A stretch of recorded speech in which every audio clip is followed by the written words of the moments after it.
नमस्कार, जय हिंद। मैं मनीष श्रीवास्तव मनीष की वीडियो में आपका स्वागत करता हूं।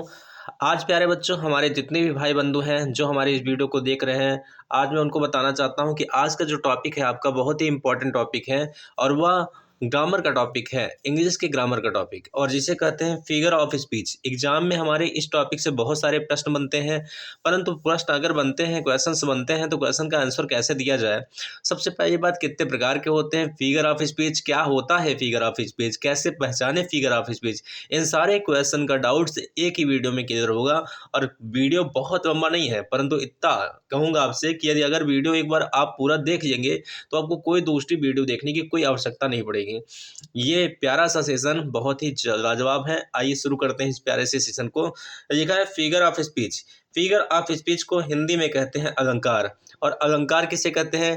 काव्य की शोभा बढ़ाने वाले शब्दों को ही अलंकार कहते हैं। जिस तरीके से हिंदी में भी यह टॉपिक है, किसी भी काव्य की सुंदरता बढ़ाने के लिए जो शब्दों का प्रयोग किया जाता है उसे अलंकार कहते हैं। जैसे कोई भी स्त्रियों की शोभा सुंदरता उनके आभूषणों से बढ़ती है, वैसे काव्यों की शोभा सुंदरता अलंकार से बढ़ती है। इंग्लिश में इस टॉपिक को फिगर ऑफ स्पीच कहते हैं। You can say that 7 important part of figure of speech. First of all, we can say that simile. Second of all, we can say that metaphor. And third of all, we can say that personification. And fourth of all, we can say that apostrophe. Fifth of all, we can say that oxymoron. And sixth of all, we can say that hyperbole. And seventh of all, we can say that onomatopoeia. Simli जो होता है इसका means होता है बच्चों उपमा अलंकार। Metaphor जो होता है इसका मीन्स होता है रूपक अलंकार। और पर्सोनिफिकेशन मीन्स होता है मानवीकरण अलंकार। और एपोस्ट्रॉफी मीन्स होता है संबोधन अलंकार, जहां पर एक्सक्लेमेटरी मार्क होता है। ये क्या है? सिंबल है। कैसे हम पहचानेंगे कि एपोस्ट्रॉफी संबोधन अलंकार है? तो जहां पर ये आपका मार्क दिखेगा वो आपका एपोस्ट्रॉफी होगा। ये सारी चीज़ों को मैं वन बाय वन करके अभी आपको बताऊंगा, पर आप यहाँ लिखा है तो जानते रहिए, चीज़ों को समझते रहिए। फिर आती है बात ऑक्सीमोरोन। ऑक्सीमोरोन में होता है बच्चों विरोधाभास अलंकार। फिर आता है हाइपरबोले, जिसकी हिंदी होती है अतिसंयुक्त अलंकार। फिर आता है हमारा लास्ट ओनोमोटोपोइया, जिसकी हिंदी होती है ध्वनि सूचक अलंकार। अब वन बाय वन हम करके देखेंगे कि क्या कैसे डिफिनेशन हिंदी में है, कैसे हम पहचानेंगे, क्या कैसे डिफिनेशन इंग्लिश में है, कैसे हम पहचानेंगे। तो पहला है, देख पा रहे होंगे आप, सिमली। सिमली में होता है उपमा अलंकार। डिफिनेशन लिखा है कि when two objects comparison between each other we call simile. When में जब कब तब, टू में दो, जब दो ऑब्जेक्ट माने वस्तुएं, जब दो वस्तुओं की कंपैरिजन में क्या होता है? तुलना की जाती है। जब कोई दो वस्तुओं की तुलना की जाती है, बिटवीन माने होता है के मध्य में या बीच में, ईच अदर माने एक दूसरे की। तो हम कह सकते हैं कि जब दो वस्तुओं की तुलना एक दूसरे के बीच में की जाती है तो उसे ही हम सिमली कहते हैं। तो ये है डिफिनेशन। आइए आगे देखते हैं बच्चों।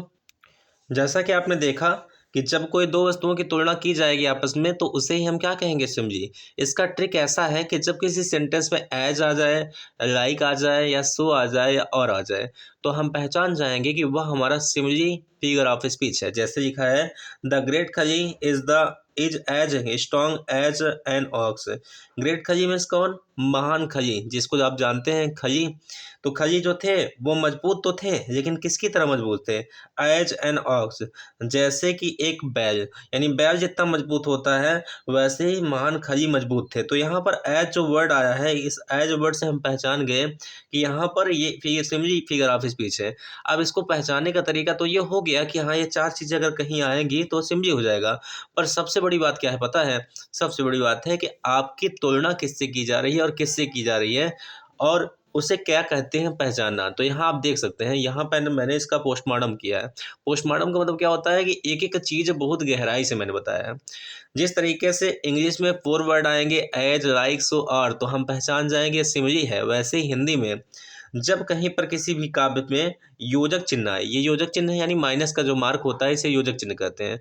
इसके बाद अगर सा वर्ड आ जाए, से वर्ड आ जाए, सी वर्ड आ जाए, या सोई वर्ड आ जाए, या सोई वर्ड आ जाए, या ऐसा कोई भी वर्ड आ जाए, या कोई भी शब्द आपको योजक चिन्ह के बाद दिखाई पड़ जाएगा, तो उसे हम क्या कहेंगे? उसे हम कहेंगे उपमा अलंकार। हिंदी में कहेंगे। कहाँ कहेंगे? हिंदी में।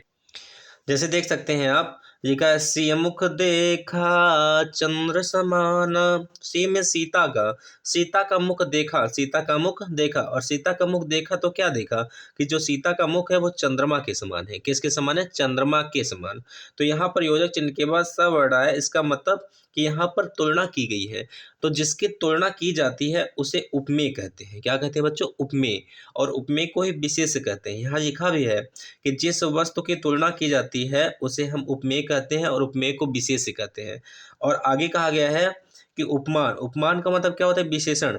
जिस वस्तु से की जाए, यानी जिस वस्तु की तुलना की जाती है उसे उपमेय कहते हैं, और जिस वस्तु के से की जाती है उसे उपमान कहते हैं। यानी यहाँ पर लिखा है मुख, तो मुख की तुलना की जा रही है, तो मुख क्या है? उपमेय है।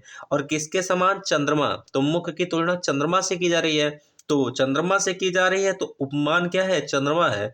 और जिसकी वो जो तुलना की जा रही है वो क्या चीज़ है? मुख है। तो मुख है उपमान, और उपमान मुख है उपमेय, और उपमान क्या है? चंद्रमा। ऐसे सेकंड नंबर है कि हरिपद कोमल कमल से, तो कहा गया भगवान श्री कृष्ण के जो पैर हैं वह कोमल हैं, किसके समान? कमल के समान। तो यहाँ पर तुलना किस किस चीज की हो रही है? पद की। पद माने पैर की, तो पैर क्या है? उपमेय है, और कमल क्या है? उपमान है। तो आशा करता हूँ कि समझ में आया होगा कि अगर इंग्लिश में एज लाइक सो आर कहीं आएगा तो वो सिंपली फिगर ऑफ स्पीच होगा, और हिंदी में अगर योजक चिन्ह के बाद कहीं कुछ वर्ड्स आएंगे, सा सी से सुई वर्ड्स, तो ये हमारा उपमा अलंकार हिंदी में होगा। यानी अगर ये 4 वर्ड आए तो सिमली, और ये योजक चिन्ह के बाद सब चीजें आए तो उपमा हिंदी में। आइए देखते हैं सेकंड नंबर। सेकंड नंबर मैंने आपको दिखाया था, वहां पर लिखा था मेटाफर। मेटाफर मीन्स क्या होता है? रूपक अलंकार। रूपक अलंकार का मतलब होता है रूप, यानी एकता। क्या होता है? एकता। तो इसका इंग्लिश में डिफिनेशन है कि when two objects using without any other comparison words we call metaphor. कहा गया विन में जब, टू में दो, ऑब्जेक्ट माने वस्तुएं। जब कोई दो वस्तुएं हों लेकिन उनका उपयोग किया जाए, उपयोग हो लेकिन विदाउट माने के बिना, एनी अदर माने किसी दूसरे, कंपेरिजन में होता तुलना, अदर माने वर्ड्स, अदर माने होता अन्य, वर्ड्स माने शब्द, किसी दूसरे शब्दों की तुलना किए बिना अगर उनका प्रयोग किया जाएगा। दो वस्तुएं तो होंगी, उन दो वस्तुओं का उपयोग भी होगा, लेकिन एक दूसरे से अगर तुलना नहीं होगी तब वो रूपक होगा। फिर समझिए कि when two objects using without any other comparison words we call metaphor। जब कोई दो वस्तुओं की तुलना बिना किसी एक दूसरे से किए बिना तुलना अगर न की जाए तो उसे ही, यानी कहने का मतलब ध्यान समझिए कि जब कोई दो वस्तुएं हों, उनका प्रयोग हो लेकिन एक दूसरे से तुलना ना हो, तो उसे ही हम रूपक अलंकार कहेंगे। जैसे सिमली का टिक था पहचानने का, एज लाइक सो आर, वैसे हिंदी में आपका मेटाफर का भी है और इंग्लिश में भी है। तो इंग्लिश में क्या है कि जब कोई सेंटेंस में इज वर्ड आ जाए, एम आ जाए, आर आ जाए, है जा जाए, हैव आ जाए, डॉट डॉट डॉट वर्ड्स आ जाए, यानी इसका मतलब क्या होता है? इसका मतलब ये है बच्चों कि सेंटेंस में कोई भी हेल्पिंग वर्ड्स आएगा, कोई भी हेल्पिंग वर्ब बहुत सारे हैं, जैसे यहाँ पर थोड़ा सा लिखा हूँ, तो कोई भी हेल्पिंग वर्ब आएगा और एट लाइक्स तो आर, ये 4 चीजें नहीं आएंगी तो वो आपका मेटाफर हो जाएगा। जैसे यहाँ देखो लिखा है the camel is the ship of desert. Camel means क्या होता है? ऊंट। इज माने है, शिप माने जहाज, ऑफ मीन्स का की के, डेजर्ट मीन्स क्या होता है? रेगिस्तान। तो जो ऊंट है वो रेगिस्तान का जहाज है। तो यहाँ पर देखो कैमल जो है इसकी तुलना की जा रही है भाई, उपमेय है, और ये शिप क्या है? उपमान है। तो एक दूसरे की तुलना नहीं की जा रही है, बल्कि इन दोनों चीजों को एक मान लिया जा रहा है, क्योंकि जो ऊंट है इसको शिप कहते हैं, जहाज कहते हैं, कहाँ का? रेगिस्तान का। तो ऊंट को रेगिस्तान का जहाज कहते हैं। ये दोनों मिलकर एक हो गए, इन दोनों की आपस में तुलना नहीं हो रही है, इस कारण से ये कौन सा अलंकार है? मेटाफर यानी रूपक अलंकार है। हिंदी में इस चीज को कैसे समझोगे? जब योजक चिन्ह के बाद सा सी से सी सोए शब्द ना आए, अगर ये सब चीजें योजक चिन्ह के बाद आएंगी तो वह उपमा अलंकार होगा, और अगर योजक चिन्ह के बाद ये सब चीजें नहीं आएंगी तो यह रूपक अलंकार होगा। जैसे कहते हैं कि आपके भाई के जैसा मेरा भी भाई है, तो आपके भाई की तुलना किससे हुई? मेरे भाई से हुई। तो कहा गया आपका भाई मेरा भाई है, तो यानी आपका भाई जो है उसको मैंने मान लिया कि आपका भाई मेरा भाई है, बल्कि मैं आपके भाई से अपनी भाई की तुलना नहीं कर रहा हूँ। तो जब एक वस्तु की दूसरे वस्तु से तुलना की जाएगी तो वह आपका उपमा अलंकार होगा। जब एक वस्तु को दूसरी वस्तु से तुलना ना करके बल्कि उसी को मान लिया जाएगा तो वह आपका रूपक अलंकार होगा। तो आशा करता हूँ कि आपको ये समझ में आया होगा। चलिए देखते हैं तीसरा नंबर, पर्सोनिफिकेशन। ये हमारे सामने लिखा हुआ उदाहरण है, इसे बताना मैं भूल गया। ये मेटाफर का है, जैसे हिंदी में है, लिखा है बीती विभौरी जागरी। यहाँ पर देखो बीती के बाद योजक चिन्ह आया लेकिन विभौरी सासी नहीं है, इस वजह से क्या है? रूपक अलंकार है। लिखा है चरण कमल बंदो हरिराई। तो चरण कमल के बाद देखो कमल के पहले योजक चिन्ह है। तो यहाँ पर देखो बीती में बीत गई है, विभावरी में रात, जयशंकर प्रसाद का गीत है ये। कहा गया बीती विभावरी जाग रे, रात बीत गई है अब तू जाग जा।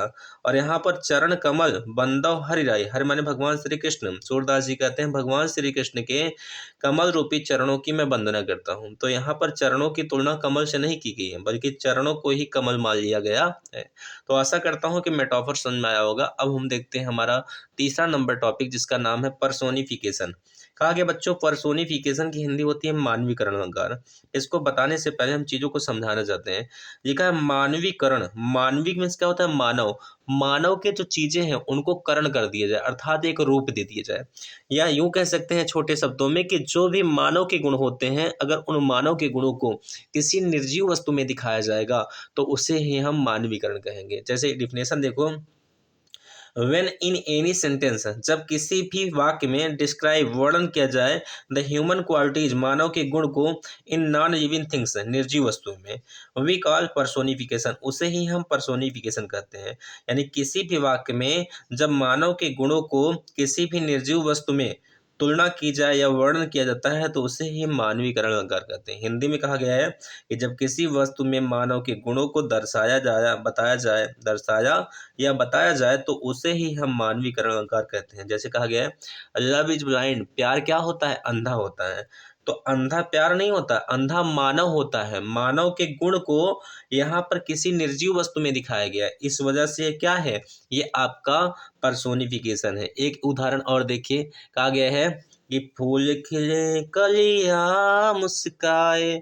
तो बताओ फूल के खिलने के बाद कलियां मुस्काती हैं, यहाँ फूल क्या है, माँ है, और कलियां क्या हैं, बच्चे हैं। अगर कोई फूल खिलेगा तो क्या बताओ कलियां खिलेंगी मुस्काएंगी, नहीं। यहाँ पर हमारे कवि कहते हैं कि फूल के खिलने के बाद कलियां मुस्काएंगी। ये फूल क्या है, निर्जीव है। कवि के नजरों में फूल क्या है, निर्जीव है। और फूल एक माँ है, कलियां उसके बच्चे हैं। जब कभी आप स्कूल से घर पहुंचते हो तो उस मम्मी अगर नहीं दिखती है घर पे तो किसको बुलाते हो, कोई दिखता है तो पूछते हो मम्मी कहाँ है हमारा, भैया मम्मी कहाँ है। तो कोई कहता है मम्मी आपकी घूमने गई हैं या बाजार गई हैं कहीं, तो आप उनका वेट करते हो। तो मम्मी का मतलब आप मम्मी के इंतजार में हो, अपनी माँ के इंतजार में हो, और आते ही उनको खुश हो जाते हो आप। इसका मतलब क्या, कि मम्मी को देख के मुस्कुराते हो। तो जो मानव के अंदर गुण है वो मुस्कुराना है, और मुस्कुराना जो गुण है किसी निर्जीव वस्तु में दिखाया जा रहा है। तो कह सकते हैं कि नॉन लिविंग थिंग्स के अंदर ह्यूमन क्वालिटीज को डिस्क्राइब करना ही पर्सोनिफिकेशन कहलाता है। तो ये हिंदी का एग्जाम्पल है, ये इंग्लिश का एग्जाम्पल है।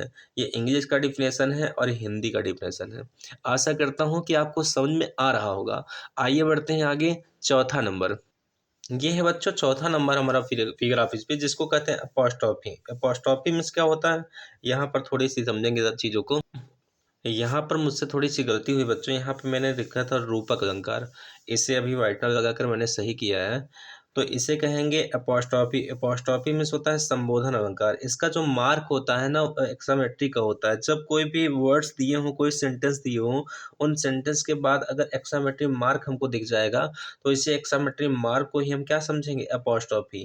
कहा गया when the symbol of exclamatory mark, यानी ये सिंबल जो है, ये एक्सामेट्री मार्क का जो सिंबल है इन एनी सेंटेंस, किसी भी वाक्य में यूज होगा तो वी कॉल अपोस्ट्रोफी, उसे ही हम अपोस्ट्रोफी कहेंगे। यानी कहने का मीन्स इतना सा है, लिखा है ओ वर्ड, ओ संसार, वो लाइफ, उस जीवन, वो टाइम, वो समय, ईटीसी। इन वर्डों के बाद देखो आप एक्सामेट्री मार्क दिखाई पड़ रहा है। ऐसे अगर कोई सेंटेंस हमको दिखाई पड़ेंगे तो हम मारेंगे टिक किस पे, अपोस्ट्रोफी फिगर ऑफ स्पीच के। तो आइए पांचवें नंबर पे बढ़ते हैं बच्चों। पांचवा नंबर है हमारा जो है वो टॉपिक है ऑक्सीमोरोन। ऑक्सीमोरोन में क्या होता है, ऑक्सीमोरोन की हिंदी होती है बच्चों विरोधाभास अलंकार। विरोधाभास में होता है विरोध पैदा करना। जैसे कि आप देखो हिंदी को पढ़कर आप समझ सकते हो, विरोध, विरोध माने क्या होता है, अपोजिट, जिसे अपोजिशन पार्टी कहते हैं। कभी आपने सुना हो हमारे विरोधी हैं ये, तो विरोधी का मतलब क्या है, एक दूसरे के अपोजिट, एक दूसरे के उल्टा। जैसे देखो इंग्लिश के डिफिनेशन में कहा है कि when two opposite qualities, when में जब, टू मीन्स दो, अपोजिट मीन्स होता है विपरीत, क्वालिटीज माने होता है गुण। जब कोई दो विपरीत गुण हो वो एडेड, जोड़े जाएं, कहाँ पर, इन अ सेंटेंस, एक वाक्य में। जब कोई दो अपोजिट या विपरीत गुण हो उन्हें एक वाक्यों में जोड़ा जाता है, वी कॉल ऑक्सीमोरोन, उसे हम ऑक्सीमोरोन कहते हैं। हिंदी में भी मैंने लिखा है कि जब किसी एक वाक्य में दो अलग अलग गुणों के बारे में बताया जाए तो उसे ही हम विरोधाभास अलंकार कहते हैं। जैसे एग्जाम्पल देखो, लव इज स्वीट पॉइजन, प्यार जो है ना वो मीठा जहर है। तो भाई मीठा और जहर एक दूसरे के विपरीत हैं, क्योंकि अगर कोई चीज मीठी है तो वो जहर हो ही नहीं सकती, और अगर वो जहर है तो वो मीठा हो नहीं सकता। लेकिन ये एक सेंटेंस में यूज हुए दोनों शब्द हैं, इस वजह से हम इसे कहेंगे ऑक्सीमोरॉन। क्या कहेंगे बच्चों? ऑक्सीमोरॉन। सेकंड नंबर ही देखिए, कहा गया है कि this is a open secret. This means यह, इज मीन्स है, ए मीन्स एक, ओपन मीन्स खुला हुआ, सीक्रेट मीन्स रहस्य। यह एक खुला हुआ रहस्य। इसका मतलब क्या होता है? इसका मतलब ये है कि ओपन जो है ये सीक्रेट का अपोजिट है, और सीक्रेट जो है ये ओपन का अपोजिट है। क्योंकि अगर कोई चीज़ अगर खुली हो सकती है तो वो रहस्यमय नहीं हो सकती, और अगर कोई चीज़ रहस्यमय हो सकती है बच्चों तो वो खुली हुई नहीं हो सकती है। अगर मैं कह दूं किसी का नाम लेकर, मान लो मैंने कह दिया कि शिवांश वहाँ क्या कर रहे थे आप, तो कहेंगे कहाँ सर जी, कुछ तो नहीं कर रहे थे। सब क्लास बैठे थे बच्चे, उनके बीच मान लो कह दिया मैंने शिवांश तुम वहाँ क्यों खड़े थे। अब शिवांश कह रहे हैं अरे सर जी कुछ नहीं, वहाँ कुछ नहीं कर रहे थे, ऐसा है वैसा है। तो ये चीज़ें क्या कि शिवांश वहाँ क्या कर रहा था, अभी वो शिवांश जानता है और मैं जानता हूँ, लेकिन पूरे क्लास के बीच में मैंने कह दिया शिवांश वहाँ क्या कर रहे थे, तो ये बात ओपन हो गई। लेकिन अभी शिवांश वहाँ क्या कर रहा था वो जानता है और मैं जानता हूँ, ये बात क्या है? रहस्यमयी है। तो अगर कोई भी बात ओपन होगी तो खुली हुई होगी तो रहस्यमयी नहीं हो सकती, और अगर वो रहस्यमयी है तो वो खुली नहीं हो सकती। तो समझ में आ रहा होगा आपको बच्चों। तो चलिए आगे बढ़ते हैं, देखते हैं छठवां नंबर, फिगर ऑफ स्पीच। छठवां नंबर फिगर ऑफ स्पीच है, लिखा है अतिसंयोक्त अलंकार। इंग्लिश में कहते हैं हाइपरबोले। हाइपरबोले का मतलब कहता है हाइपर हो जाना, कभी सुने होंगे ना, बहुत हाइपर हो गए हैं, गुस्सा हो गए हैं। तो जब कोई भी चीज़ों को बहुत हाइपर तरीके से, गुस्सा तरीके से या अजीब तरीके से बोली जाए, कही जाए या सुनी जाती है, उसे हम अतिसंयोक्त कहते हैं। इंग्लिश में समझो इसको, लिखा है in this figure of speech. इस फिगर ऑफ स्पीच में द सेंटेंस जो वाक्य होते हैं वो refer as a overstatement, वो बहुत ज़्यादा ओवर स्टेटमेंट के साथ प्रदर्शित होते हैं, एंड और broke the rule of nature, और वह प्रकृति के नियमों को तोड़कर होते हैं। वी कॉल हाइपरबोले, उसे हम हाइपरबोले कहते हैं। यानी जो भी नेचर है, जो भगवान ने बनाया है, जो चीज़ों को बनाया है, जो नियम भगवान ने बनाया है, उन नियमों को तोड़कर अगर बात की जाए, बहुत बढ़ा चढ़ाकर बात की जाए, बहुत अजीब तरीके से कहा जाए, जैसे कहा गया कि चांदी जैसा रूप है तेरा, सोने जैसे बाल, बोलो कमाल। तो भाई किसी का चांदी जैसा रूप हो सकता है क्या? बताओ। अच्छा, चांदी किस रंग में होती है? सफ़ेद। और चेहरा कैसा होता है? सफ़ेद होता है क्या? मान लो कि हाँ, हम समझते हैं कि चेहरा मान लो सफ़ेद है, पाउडर वाउडर लगाए तो मैनेज हो गया कि हाँ चेहरा कैसा है? चांदी जैसा। लेकिन सोने जैसे बाल, अब सोना किस रंग में होता है? पीला होता है। किसी को कह दो कि आपके बाल में तो पीलापन आ गया, आपका बाल पीला हो गया है, तो आदमी खुश होगा कि नहीं? गुस्सा हो जाएगा ना। लेकिन ये बातें कहने के बाद व्यक्ति के अंदर उत्साह जगता है, अरे भैया चांदी जैसा रूप है तेरा, सोने जैसा बाल, वाह वाह। तो इस बात को सुनने के बाद अतिसंयोक्त की फीलिंग आती है। जैसे गांव में ही देखो, कहते हैं जियो शेर जियो, जियो शेर जियो मेरे शेर, वाह शाबाश। तो व्यक्ति एकदम खुश, अरे बाप रे हमको तो शेर कहा गया।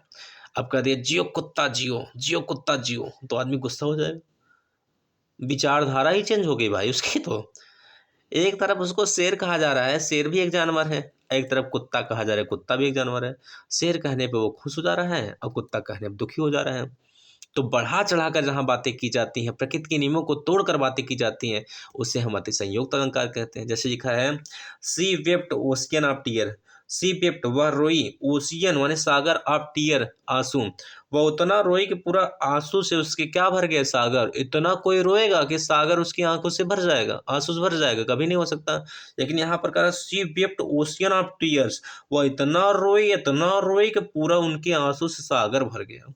तो ऐसे ही बच्चों, इसे ही कहते हैं हाइपरबोले। आगे कहा गया है हिंदी में कि इस अलंकार में किसी बात को बढ़ा चढ़ाकर कर रहा, इस अलंकार में किसी भी बात को बढ़ा चढ़ाकर किया जाता है, तथा जब प्रकृति के नियम, जब प्रकृति के नियम, आगे देखिए, तोड़ कर कोई बात की जाती है तो उससे ही हम अतिसंयोक्त अलंकार, यानी जो मैं हिंदी में समझा रहा हूँ उसको मुँह से समझा दे रहा हूँ और हिंदी में लिख करके बता रहा हूँ। और अगर आपको ना आए तो आप रफ लेकर के बैठो, पेन लेके बैठो, चीज़ों को नोट कर लो, क्योंकि एग्जाम में ये चीज़ें पूछी जाती हैं और 2 नंबर का टॉपिक है ये। तो इसको थोड़ा सा भी आप इग्नोर नहीं करेंगे कि हाँ मनीष सर पढ़ाए, हंसी में हम पढ़ लिए और वीडियो ख़त्म तो टाटा बाय बाय। ऐसा नहीं करना है बच्चों, रफ में नोट करना है, नहीं तो आप स्क्रीनशॉट कर सकते हो। क्योंकि जब इतनी मेहनत मैं कर सकता हूँ आपके लिए, तो थोड़ी मेहनत आप क्यों नहीं कर सकते हो मेरे लिए? क्या करना है? वीडियो को लाइक करना है, शेयर करना है, सब्सक्राइब करना है, कमेंट करना है। समझ रहे हो ना? हँस क्यों रहे हो? समझो चीज़ों को। आगे देखो, लास्ट नंबर है ओनोमोटोपोइया, लिखा है ध्वनि सूचक अलंकार। इन this figure of speech the sound music DJ etc refer, refer में होता है प्रदर्शित करना। इस फिगर ऑफ स्पीच में कोई भी आवाज, कोई भी संगीत, कोई भी डीजे जो रिफर करता है, आवाज को रिफर करेगा, दैट वी कॉल ओनोमोटोइया, जिसे ही हम ओनोमोटोपोइया कहेंगे। हिंदी में कह सकते हैं जिस वाक्य में संगीत ध्वनि का प्रयोग अथवा आभास हो, उसे ही हम ध्वनि सूचक अलंकार कहते हैं। जैसे मधुमक्खियां भिनभिना रही हैं, तो भिनभिनाना क्या है? एक आवाज उत्पन्न कर रहा है। और इंग्लिश में इसका डिफिनेशन हो गया, इसका एग्जांपल कह सकते हैं कि माय फोन इज रिंगिंग, मेरा फोन क्या हो रहा है? बज रहा है। तो रिंगिंग करने से क्या हो रहा है? आवाज उत्पन्न हो रही है। तो ये था हमारा प्यारा सा सेशन, फिगर ऑफ स्पीच। आशा करते हैं कि आपको समझ में आया होगा। यदि आपको वीडियो समझ में आया तो प्लीज़ बच्चों वीडियो को लाइक करिए, शेयर करिए, सब्सक्राइब करिए, कमेंट करिए। अभी हमने वीडियो स्टार्ट ही किया है, नया चैनल है, थोड़ा सा आपका साथ चाहिए और थोड़ा सा साथ चाहिए। तो प्लीज़ वीडियो को पूरा देखा करिए आप, और वीडियो को सब्सक्राइब करिए, वीडियो को लाइक किया करिए, शेयर करिए करिए, और कमेंट सेक्शन में जाके कमेंट किया करिए। आपके कमेंट से थोड़ा सा मेरा उत्साह बढ़ता है, मुझे वीडियो बनाने की एनर्जी प्राप्त होती है। तो मिलते हैं नेक्स्ट वीडियो में, तब तक के लिए धन्यवाद। मनीष श्रीवास्तव की ओर से आपको जय हिंद, जय भारत। 26 जनवरी की हार्दिक शुभकामनाएं।